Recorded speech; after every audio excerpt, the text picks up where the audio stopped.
Jarvan, though, that one's definitely shining out to me. It's going to be NK Inc., and that's usually the player on Velocity that causes people the most scariness. Like, they don't know what he's going to do, and he's usually like the playmaker here for Velocity. So it's actually going to be a very dangerous early game with Jarvan coming from the jungle and Twisted Fate as soon as he does hit level 6, being able to threaten either the top or the bottom. Interesting to see Meteos get his pick this late. I remember the first game that they played, Chris actually took Jarvan to the top lane, maybe to take away from Meteos. Meteos played Zac in all 5 games of their opening week, so not really anything pointed directly at him, but an odd pick for him to go last this time. Yeah, I mean, you pointed it out. Zac is still up, obviously, and that's one of his favorite ones. They did ban out the Elise, but Zac would actually work really well with this Cloud9 team because they've already got the double AP giant AoE ultimates, and having him cause chaos in the back line would just further that. The only thing that's a little bit different for Cloud9 this time around is that they've used Thresh instead of Zyra. The last like 4 games, they've had the Zyra and Ashe combo for their duo lane, and it's been just so effective because of the CC. Thresh has a similar amount, just not quite as much as Zyra. They bring the right amount of crowd control. We've heard some of the people saying, you know, Zac doesn't have the best pre-6 initiations, that soft hit, right, and you get out. But Meteos right now sits at the lead KDA of 10-7-6 to himself. So he's definitely making an impact with whatever jungler he gets. Yeah, and Zac is one of his favorites because he's, of the North American LCS junglers, he is the one most focused on farming the jungle or coming into lanes and farming the lanes. So he gets that elastic slingshot skilled up very quickly, and that's the reason that Zac's early ganks aren't that good, by the way, is because the early levels of your elastic slingshot are very short. The range increases with every point that you put into that skill, so it's not until he gets a couple levels in that he becomes as dangerous as possible. But since Meteos just farms, perfect. You know, Kobe, something we have to talk about now that Lemon Nation has been putting, you know, on a pedestal is that Ashe Zyra, which was taken away because Zyra's picked over onto Velocity's side. So they kind of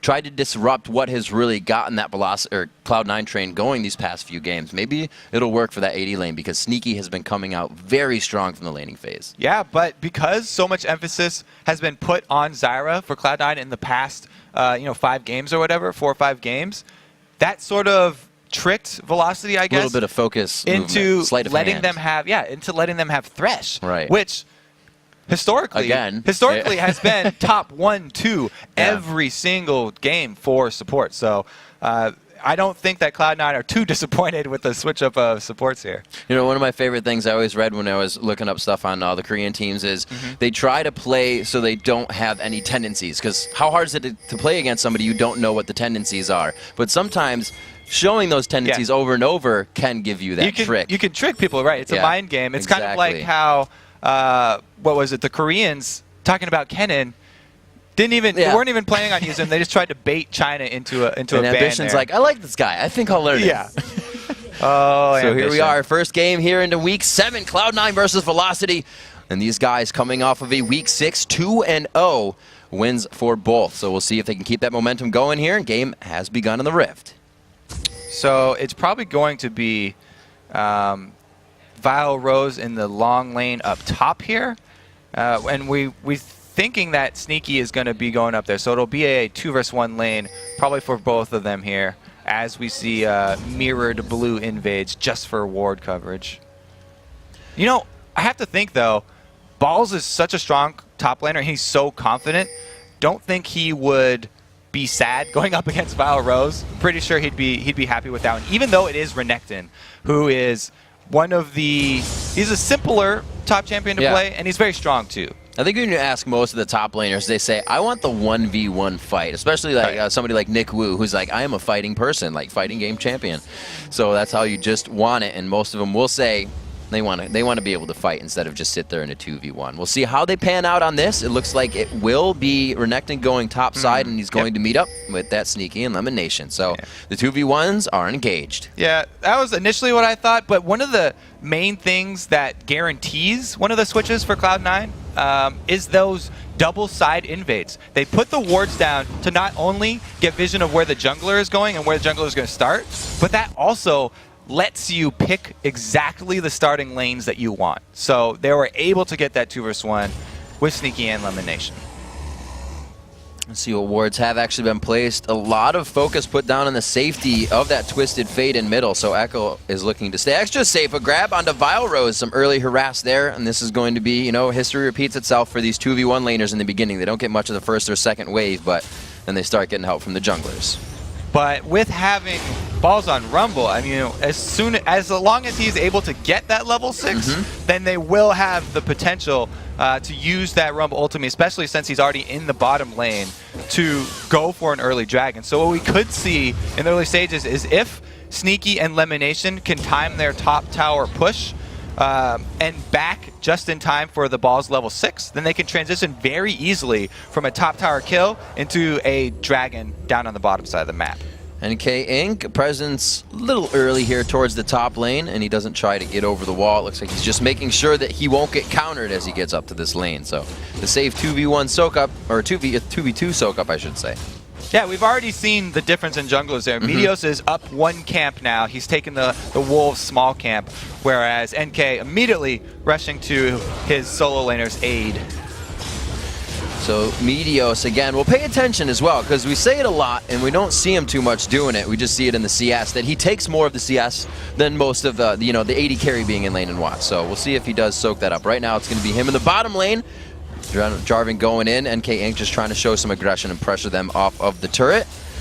You can see there, Meteos' picks with Zac 4 times, 100%. It's not bad at all.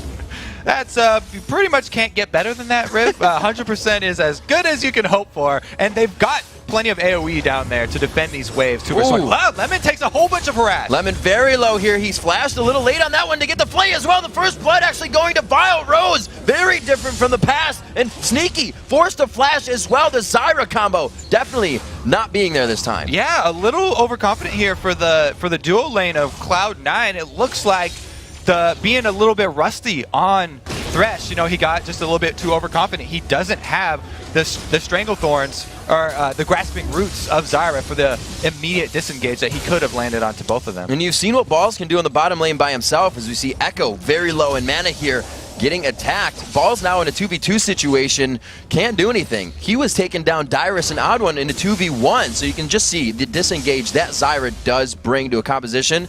Maple Street having a great time in that lane due to that setup. Yeah, I mean, the popularity of the Doran shields in any solo laner who's going up into a 2 versus 1 situation, though, is definitely well-deserved. That item is amazing for the 2 versus 1 lanes because the passive on it blocks so much damage since you have not only the AD but also the support mainly harassing you with auto attacks. See where the CS sits at. It's only 33-32, so even though Sneaky's been aggressed and quite hard in lane, he's keeping himself up there. And it doesn't look like either of these towers are going to fall too fast. But if one were to go, it's definitely in favor of Velocity in that bottom lane right now.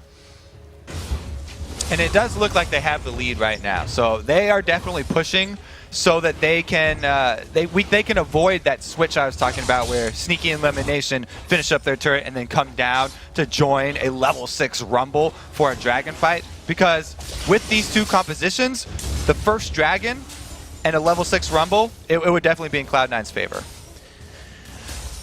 Not too much action after that first gank. A little bit of aggression by... Oh, again, they get caught out in the top lane. Nice grab there, but the Lantern toss to Lemonation. Cloud9, a few too many mistakes in this top lane. And there's the benefits of having Thresh, though. The extra escape. Yeah. Since the flash from Sneaky was down from the last time they had, I guess you can call it a lane gank, but it wasn't really a gank because they saw him in lane for so long here. Meteos pretty much doing the same thing. Charging up the Elastic Slingshot from the bush just adds you the extra effect of they don't know when you're coming. And now look at this switch up top. They actually have the Renekton and Jarvan pushing lanes. Yeah, they have totally turned the table on that top lane. A second Dorn's Buy coming in as well for the Ashe. So Sneaky feeling a bit behind there, wants some damage, does get the boots for safety. And again, they try to get to their turret. Now down to half health, the bottom lane engagement here. Again, Meteos tries to go in, but they're pressured off. Cannot continue the engage. And that's Zyra. She's so good at the disengage, even before she's level 6 and before she has her Stranglethorn's ultimate. The Grasping Roost combo with the seeds, allowing the plants to sprout, just it really deters any harassment from melee champions. So that's why she's so strong in this matchup here. High calling that Jarvan is middle, and with that pressure still in the bottom lane from Meteos, Vile Rose knows every intent that the team has right now. No existential pressure is going to come onto him. He's still getting pressured out of that lane. 22-23, however, for the CS, as that bottom lane, 4 balls is about to go down. So he's going to get some farm out of this now, but still going to be difficult. And NK Inc. was just coming not to help take that turret, but just in case Cloud9 were thinking of going aggressive in a last-ditch effort to save it. So now they're actually the ones with vision control of this dragon, and without vision, Cloud9 really don't have an option here. Yeah, Meteos on the backside, very low, picking up blue for himself, and they're going to be able to take this dragon very nicely here, coming up onto 8 minutes. So we'll see that 14-minute dragon being apparent for these teams, just about 14 minutes as they make it out safely. Vile Rose doing very well in the top lane from past experiences, so that 1-0 for him is going to be good. Right now, if I was on Velocity, I'd be looking for Echo to be able to shove his lane and go top again. Continue to punish this top lane while the flashes are down, because Lemonations is about to come back up. So if you can keep this Ashe down early and punish them for not having an escape of their own, then they can come back. A very good call there. The gold card comes out. They have the wardage ready. Oh no, it gets out. The arrow onto Vile Rose. He should be able to lock up Sneaky before this comes down. Echo's damage is taken away, but they're still going to have enough between the two. The lantern comes out just in time, and it seems like they were just kind of letting each other get the kill. Such good communication there from Cloud9. When the teleport came in from Twisted Fate, you saw Lemonation immediately flash away. And even though Echo wanted to go after him, he could not because of the flash distance. And so Lemon stays on the outskirts until the very last moment. Sneaky commented that he could use his barrier to stay alive a few more seconds, then throw out the barrier and then throw out the dark passage and get the escape. So calmly played. Hectic from our vision, but these guys have already placed it out 2 to 3 moves ahead and just walk out of it calmly. Coming up on 10 minutes now, it's still that only 1 kill on the board for Velocity. The turrets have been dropped on either side to make it 1-1, but that first blood and a bit of a CS lead here going to Velocity at about 1,000 gold. Interesting that they've rotated their duo lane over to mid instead of bot. So Velocity even are calling for the solo of Vile Rose versus Boss here. This is the first time Boss has actually been off the turret. He feels a little bit more confident now having this lane. Sneaky's going to come off behind him, and he's going to switch it back up. They won't stay for the attack. They do not decide to aggress on the bottom lane. No vision onto Jarvan, though, so they got to be careful where NK Inc. is, and maybe that's why they're not going. Yeah, and Balls can't really add that much tower damage because he is melee, and he would have to get into range of that turret to be able to hurt it. So I think that's a good call for him, just backing off. They don't want to overplay their hand right now, and with Jarvan waiting in the wings, it was a really good call for them. Looks like ADC support mid. Vile Rose grabbed up. Takes a bit of passive damage. For actually, don't even think she had it up. So just a few auto attacks coming in. Echo to drop this top turret. And Velocity having very good map presence this time around. They really have not lost any of the lanes. Oh yeah, when you have Twisted Fate, your map presence definitely pretty strong there. I do like the first Twisted Fate ulti too. Going back to that Destiny. The first Destiny that you pull with a Twisted Fate is very important. And even though he didn't get the kill because he didn't want to flash after elimination, it was still the correct call right there. Putting the fear in the heart of your opponents is really one of the things to do. You don't want them to walk away from the cards. You want them to flash away from it. 11 minutes on the clock so far. And a lot of change-up happening after these first turrets going down. We have the AD carry, like I said, support versus still high and middle, who has not made a move, has not been to other lanes yet. He is continuously firing himself. Do they have the late-game team for that? I really like the mid-game strength because of the Rumble Ultimate plus the Slicing Maelstrom there from High. And look at High's build. He's building for that mid-game spike. He's rushing for the Zanyas. As soon as he's, he only got the 1 Doran's Blade just for the laning phase, and then he's going right into that Zanyas because his lane is a Twisted Fate lane, and Twisted Fate is often leaving your lane. So he gets a lot of free farm in that mid lane, and he's not putting it to waste. He's going straight for that power spike. Because once he has that item, their team fight is amazing. Cloud9 flexing their muscles here in the bottom lane. Vile going to try to go in and save. He realizes it's very low on the minions. TF coming up on the backside of the lane, but it's still far away. Will it be NK Inc. to hold him up for enough time? He's got a perfect Cataclysm. He can throw it down. Flash by Sneaky. TF coming in. Echo finally gets it. He gets hit by the arrow, but gets out the card. Low mana all around here. Meteo's trying to get himself into the fight and peel for Sneaky, but I don't know if it's going to be enough. Goes down. Vile Rose coming up huge in this fight as he initiates it for his team and baits in the rest. Yeah, I think that Lemon may be a little on tilt for the beginning of this game, and maybe, you know, being not on Zyra, he's getting a little bit too aggressive. We saw both Sneaky and Meteos were pulling back from that because they knew this has got to be a bait. Renekton's not going to dive a solo, but Lemon Nation threw down all his spells and sort of baited the rest of his team into that fight there, while the entire team of Velocity was coming to back up Vile And this Rose. is huge. Velocity isn't just getting kills. They're getting damage on turrets. They're moving the next chess piece here, and they're really putting everything into position to continuously go for the inhibitors really early. Yeah, that's definitely a thing that Cloud9 put a lot of importance on. They always say, after a kill, it's all about how you use that time of the person advantage. And Velocity did a good job right there trying to shove in onto the secondary turret, but they weren't able to grab one. So they didn't actually come away with a gold reward, whereas Balls spent his time free-farming up in the top lane. Doing the same thing. Top lane is actually down to about 280 HP on the turret, so whether this dragon in 40 minutes is lost, they can counter it with that or pick up both if it really happens to crumble in their favor that way.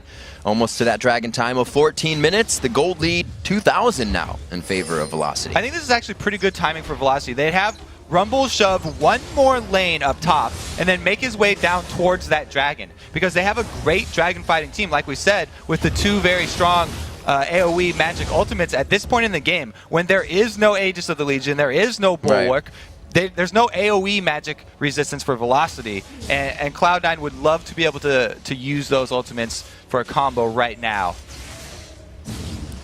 Evaniscus. Alls is just too far away, though. He's running definitely down. Positioning a lot better than previous games. Here. Keeping them at bay right now. High trying to get himself in for the poke. Great disperse by Velocity. None of them sticking together. None of them staying in any range of an equalizer over everyone or getting hit by that Maelstrom. So they're ready. So people at home, if you're wondering why Velocity didn't rush for that dragon, it's because they had no vision of Balls. Even though Balls was just walking down the river, they didn't have vision of it, so they didn't know that he was that far away. Oh, this could be bad. The equalizer will be able to go across the front. Oh, they lay it down into three members. The slicing Maelstrom to follow. They thought they could get the dragon, but it cost them their lives. Yeah, they went back in for it. You always have a free engage with the Ash Arrow. Very good job by Cloud9. And Balls is not done, or High's not done. Cloud9 is known to be a team to fight, and that's what they wanted. Like you said, High hadn't left his lane. This is what he wanted to leave it for. They're able to grab Dragon and make it out, evening that up at 1-1 on Dragons. We're going to see the next one around 20 minutes here, but 4-3 now. It was 3-0. Yeah, Cloud9, they did a perfect job of throwing out the shurikens from High there just to stall Velocity on the dragon and wait until Balls could join them, because their composition is built for this time of the game. It's built for these dragon fights. Cloud9 would love to take that fight. They've got the guaranteed engage of the Crystal Arrow from Ashe, and you can easily follow that up with the AoE combo that we just saw them pull off. It's so scary to go after something like that when the other team wants you to just choke up around something. They say thank you to Dragon, take it up, and now defend their mid lane. Velocity still showing strength, though. They know they've been having a good game. They know the gold still has to be close even after that scuffle. And looks like they still try to pressure up. So what they wanted there was another engage from Cloud9 so that they could take advantage of the fact that all the cooldowns were blown in that last fight. But Cloud9, they know that they don't want to fight without that AoE combo, and so they just hit under their turret, stalled it out, and now they're going to have the advantage in the team fights once again because the ultis are coming off cooldown. They'll be able to pressure this quite hard. Looking at their team now, a pretty good amount of siege clear there, but unless they have Zyra, then that turret's going to take quite a bit of damage each time they get up. So Cloud9, once they start to put that pressure on, it's going to be never-ending. Yeah, so what Velocity need to do to counter this giant team fight that Cloud9 have. Oh, he dodged it with the Cataclysm, jumps over the arrow. High throws down the Zanyas as he puts on Maelstrom. Pop back across, and it looks like Velocity is way too split for this fight. There's 4 members, 5 members now of Cloud9 in the middle. Can Maple Street get the damage down? He's walking up too close to the fight. He may have misclicked there, but he looks like he can get himself out. 1 harpoon hits, the second to follow up. The death of Maple Street, buff transfer complete, and now 8-4 in favor of Cloud9. That's why you have to keep track of those cooldowns that I was talking about. As soon as Cloud9 get their ultis back up, they're going to just continue with the exact same story. They want team fight after team fight because of the guaranteed engage followed up by AoE right there. And I was about to say Velocity need to just wave clear and split push because they have the TF. They have the mobility advantage. They don't want those team fights, but it's very hard to avoid a team fight when the other team has Ashe. Even when you miss the Ashe arrow and you're engaging under your own turret, for them to have or miss that initiation and still win the fight is not spelling good things for Velocity here. They have to take these things into consideration and really position these fights out. Not a lot of the crowd control from Evaniscus was used, which has really gotten them all the kills that are on the chart so far. So hopefully we'll find it next time. Cloud9 looking for a repeat session of that last fight, though. Coming up now, 18 minutes. They're spreading their gold lead to 3,500, and they've picked up 2 turrets in the meantime. So even though the Crystal Arrow misses, it's still a zoning tool. They make Velocity split apart for the team fight there, and they're not together for the disengage. And Cloud9 have a secondary engage that is Zac. It's that Meteos who's so tanky always, and he loves being the first one to get in there because of that cell division passive and because he just builds straight tank. He is a damage sponge. All right, Kobe, we're 18.5 in. Let's take stock of the inventories. A 4, 0, and 4 balls on Rumble. 1, 0, and 6 for Meteos. 0, 2, and 5 on Sneaky, who's been pressured, but the team is able to pick it up around. And another thing that contributes to Meteos' farm is he's able to do that if Sneaky can't. So these guys are definitely synergizing, always in their gameplay, to help each other out if one's behind. That's one of the things that definitely sets Cloud9 apart from a lot of the other North American teams, is the fact that Sneaky does not prioritize farming up as much as he does prioritize pushing objectives. Usually the AD carries on many of these teams prioritize their own farm even above global objectives. But you can see there, Cloud9 called for a grouping for a second team fight, and he came right over. The Crystal Arrow, even though he doesn't hit, is a crucial part to their strategy. Seeing what kind of aggression they can put on this turret as we see balls coming around from the side, trying to get that Rumble ulti in from the Fog of War. He will be chased by Vile Rose, so they don't have everybody here to guard, but they also don't have a minion wave to push just yet. They have to worry about Echo in the bottom lane, so they trying to keep that multitask mentality going on the side of Velocity. Yeah, Velocity's trying to do what Oh, there's again! The arrow hits this time! That is the detriment of it as well. They throw down the Slicing Maelstrom. High still has the Zanyas to be used, but he just kind of walks it around, and they have full control of the fight. Echo to push bottom. The reason that Cloud9 don't hesitate and they use everything, just flashing in and popping all the ultimates, is because Twisted Fate does not have a true global ultimate. He couldn't have actually gotten all the way back to that turret. It's only about half a map there, and since he was so far in the bottom lane, Cloud9 take the easy 4 vs 5. 2 members of Velocity plus the inhibitor turret, which means that front door. Oh, they didn't get it! One more shot. Meteos goes in and blobs the turret, gets it to go down. They're going to walk out of this one with an easy Ashe volley bat. Wait a minute, she's out of mana here, and here comes Echo. Echo throwing himself in a little hot in the frying pan here. NK8 goes in, the ignites down, the shot from Sneaky with the last bit of mana on the Frost Arrow. They continue on to Echo. Eyes now into Vile Rose, and this may have been a bad situation. A good one turning sour. The Wild Growth to start, not Wild Growth, throwing down Zyra's ultimate to lock them down and get out. Strangle Thorns. Get quick shot back up here. So that right there was Velocity trying to take advantage of Echo's positioning, but since the rest of Velocity did not have good positioning to follow up on that, it was a really poor flanking maneuver there, and they should have actually just let Cloud9 go back to their base because, as you can see, they're no match 3 vs 5, even when Cloud9 are low health. So after that one fight of Cloud9 at the Dragon, they pretty much shown that the muscles can be flexed just about anywhere under any turret and under any circumstance. So at 12-5, increasing that gold lead now to 6,200 gold. Just about 7,000 if they reach another 500 real quick, but it looks like High's going to stop farming.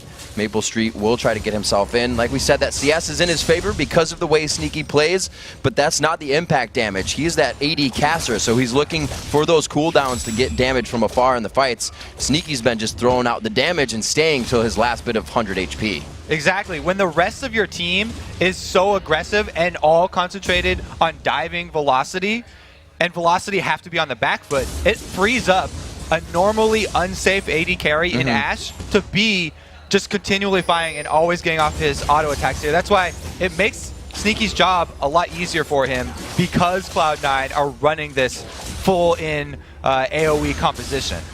Let's see what their consideration they're taking here. Maybe coming in with an Abyssal Scepter. No, not an Abyssal Scepter. Yeah, so are you talking about Cloud9 here? Cloud9 are continuing to build for the team fights, so they're adding onto their amazing composition by splitting up the duties of the auras here. The Abyssal Scepter is key to the Balls and Kennen combo because you're lowering the magic resist, and then Balls, it frees him up to go with the Rylai's plus the Lissandries, which is going to have that burn. And you can see the consideration being taken. Vile Rose picking up that Negatron cloak for himself as well in the build. As they go up here, Cloud9 looking to go for Baron. They do have Echo just above them, which may be going down unless they decide to go for one of these lanes. The bottom lane is going to be pushed. Once this Baron is down, the map is objective free. And that would be a place for them to head. Velocity need to make their move now. They're in position to pull a pincer. There's the Baron going down. This is going to be even harder for the Vile Rose. Gets hit right in the kisser. He's going to be diving into the fight. He has to do what he can. Going down valiantly for his team. They're going to be able to get out and set up some D. That is the danger of going to try and contest Baron, but not going all in. If you wait until Cloud9 have just finished the Baron and they're all now wearing the buff and not taking damage from Baron anymore, then the exact same team fight is going to happen. That's already happened twice in this game. There's a team fight, and then there's a team fight with hard mode, and that's the hard mode. An NT there, if you will. Nice try coming in. Vile Rose getting caught out by the Enchanted Crystal Arrow, but the team was able to get to safety, and they should be able to guard pretty much the inhibitor. They may see the turret go down, though, with such a wave pouring down the mid lane.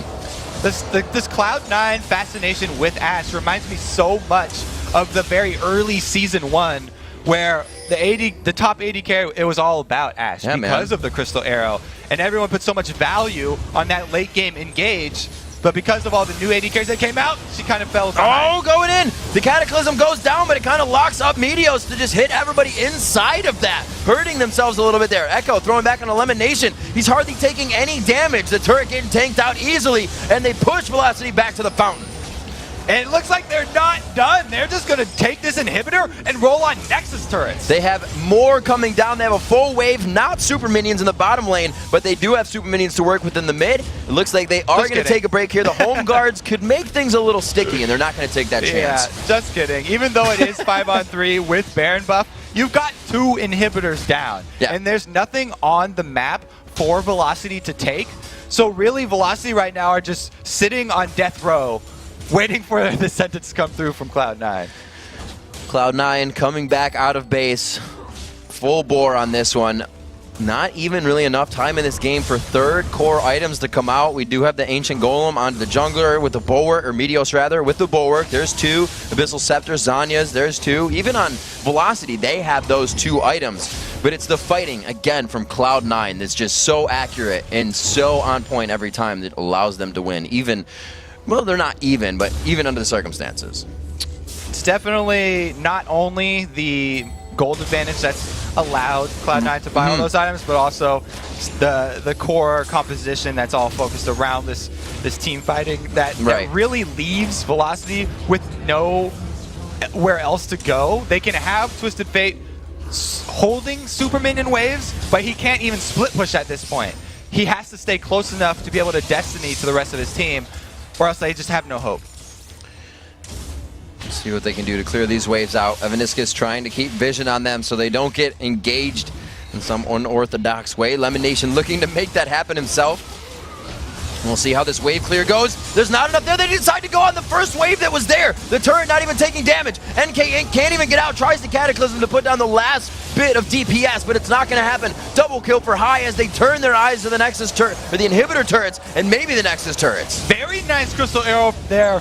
If Ashe hits a Crystal Arrow on anyone for Velocity, they go. But if you hit it onto Maple Street, the highest priority target, then that's a guaranteed dive in. That's high octane engagement right there. When you got the 80 carry with an enchanted crystal arrow, first game of the day, looking great for velocity in the beginning, but Cloud9 was able to find a dragon fight to pull themselves back around and climb the hill to victory. The Nexus goes down, and Cloud9 stays at the top. Congratulations to Cloud9. They just boosted their stat a little bit. They already had the highest KDA as a team.